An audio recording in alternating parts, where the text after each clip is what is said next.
Assalamualaikum warahmatullahi wabarakatuh, and hi guys, my name is MMB3005 and this is my presentation on my subject MMB3005 Scientific Writing and Communication in Marine Biology. The topic for my case study is the effect of tourism and sedimentation on coral community at Bidong Island, Kapas Island and Tanjung Tuan. For the background of this study, reefs are the world's largest living ecosystems. They support over a quarter of the marine species known to exist. Reefs cover less than 0.1% of the ocean floor but are the habitats for over a quarter of all marine species. The reefs are a nursery for commercial fish species and an important source of food medicine. They provide coastal area with shelter from storm and erosion, which help low-lying island grow. Coral reefs are in decline due to climate change, marine tourism, increased nutrient and sedimentation, disease, change in predator dynamic, and overfishing. We need to understand the coral distribution and the effect of different environmental and anthropogenic factors to conserve the remaining corals. There are more than 550 species of coral in approximate 4,000 km² of reef. The percentage cover of Malaysian coral has been previously assessed by organizations such as Reef Check Malaysia. In order to do the coral survey, coral video transect is proved to be an efficient technique for coral reef research.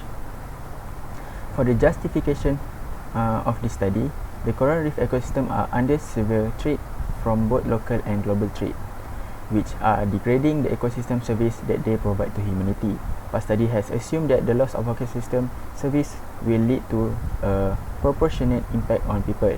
This study contributes a new understanding in where different coral are located and how each individual genus is affected by local and global pressure, which can be used later for conservation.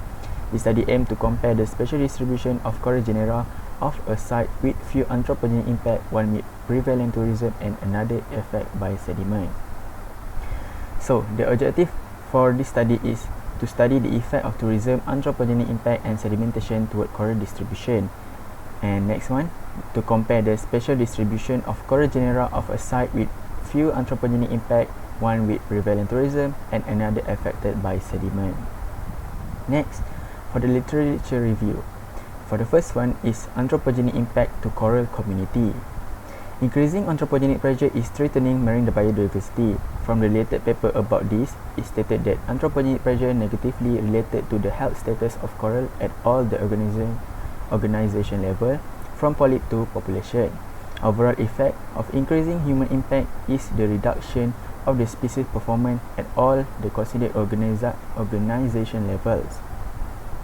With that, the properly managed marine protected area have strong potential to prevent damage from intense use of coastal habitats. Next one, for the tourism impact to coral community, tourism development can be a great benefit to the economy of coastal province, but it can also have negative impact of the biophysical environment if not well planned, developed and managed. Visitor number and the activity that they do like snorkeling and diving have some effect on the health of coral reef. Coral reef located close to tourism infrastructure were susceptible to algae overgrowth, partial mortality, and to white syndrome related pathogen. Next one, sedimentation impact to coral community. Effect of sedimentation on coral and coral reef may involve the effect of nutrient and bacteria carried by the sedimentation plump. Increasing coastal development had caused an increase in turbidity, manifesting itself as a plump of sediment-laden water that drift to the west over a series of reefs. Total coral cover and diversity was reduced near the sediment source, and the surviving coral were sediment resistant. The effect of the sediment include partial or total buried of coral, bleaching, and colonization of the surface by filamentous cyanobacteria. This study will be conducted at 3 study sites. The first one is Bidong Island. Bidong Island is 1 km² in area and is situated off the coast of Terengganu, Malaysia. The island is located 33 km northwest of Kuala Terengganu and 15 km east of Redang Island. The island is uninhabited and have less people at there. As such, Bidong Island has relatively few anthropogenic impact. Next one is Kapas Island. Kapas Island is an island located about 6 km east of Marang, Malaysia. The island has tropical jungle, clear seawater, white sand, beaches and coral reef surrounding water. There are resorts that lead dive to snorkel excursion to the local fringing offshore and submerged reef. Tourists can go to this island by boat. This is a site with high tourism activity. And the last one is Tanjung Tuan. Tanjung Tuan is a region on the west coast of Peninsular Malaysia in the Malacca Strait, near the town of Port Dickson. High-density shipping lane run through the Strait of Malacca, which has impacted the coral reef in the area. The main problem in this region are sedimentation rate due to development. In this study area, it represents a site impact by sediment.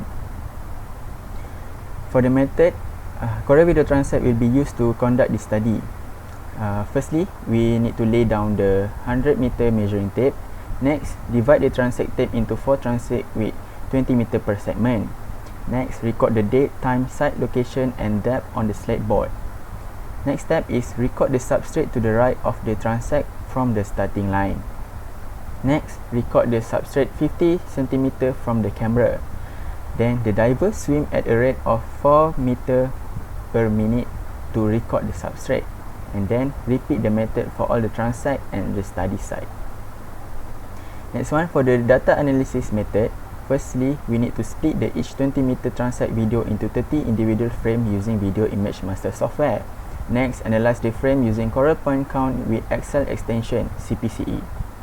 Next one, calculate the percentage cover of each video frame by each category using CPCE. Run an Anderson-Darling test for normality using Minitab Express. Next, compare the percentage cover of each category at each site using Mann-Whitney U-test. Next step is compare differences in diversity indices at each site using t-test. Lastly, create the graph for the analysis using Microsoft Excel. So, for my scheduling, the study will be run throughout 11 months that include the literature review, proposal writing, proposal presentation, proposal submission, sample collection, data analysis, progress presentation, thesis writing, thesis presentation and thesis submission. And this is my references for this case study. Okay, that's all for me. Thank you for listening.